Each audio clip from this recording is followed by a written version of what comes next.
But like, for example, in Galatians, he's talking about circumcision, and circumcision is something that you cut off. And he's saying, look, if you're going to go with the law, then you're going to be cut off. And he's kind of making a play on words there.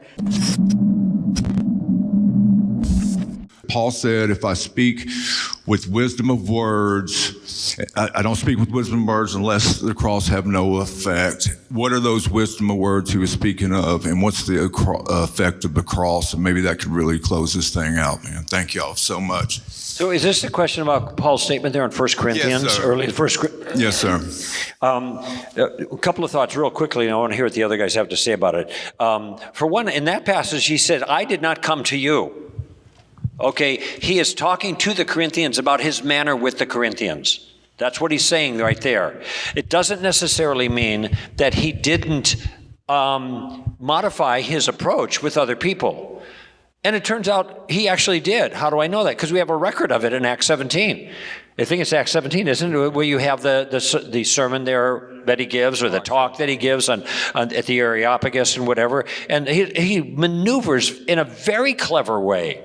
You know, I notice you're very religious in all respects. You even got an idol to the unknown God. Okay, that which you worship in ignorance, I will declare to you openly. And bang, bang, bang. And then he makes a logical argument out. God doesn't live in houses that you guys make. He's not made of silver or gold. You know, in him we move and breathe and have our very being. That's not a metal thing that's doing this, blah, blah, blah. And then he gets down to the gospel. I mean, he speaks, you know, there's going to be a time, there's going to be a judgment, and the judgment is going to be coming from this guy, Jesus, who he, by the way, raised from the dead, and he'll be judging you. So better get it straightened out. I mean, this is like a magnificent sermon all the way through, not quoting the Bible, quoting Epicurean philosophers. So it seems to me, Paul adapted. Here it is. Here's your verse right here. Okay, be wise. Well, that's the verse I quoted earlier, but it's a different translation. So, but be ready and be smart and be nice and be tactical. And that's what Paul was in that circumstance. So he seemed to adjust to circumstances all the time.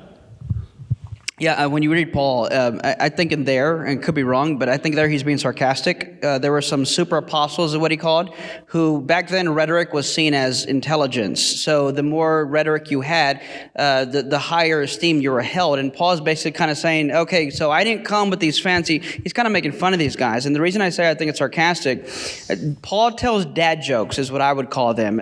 Some of them probably not appropriate for the church setting, which is interesting. But like, for example, in Galatians, he's talking about circumcision, and circumcision is something that you cut off. And he's saying, look, if you're going to go with the law, then you're going to be cut off. And he's kind of making a play on words there. Look it up if you didn't get that. So I think here he's kind of doing the same thing with the, you know, saying, and now Paul was very good with writing, but he seemed to have a problem with public speaking.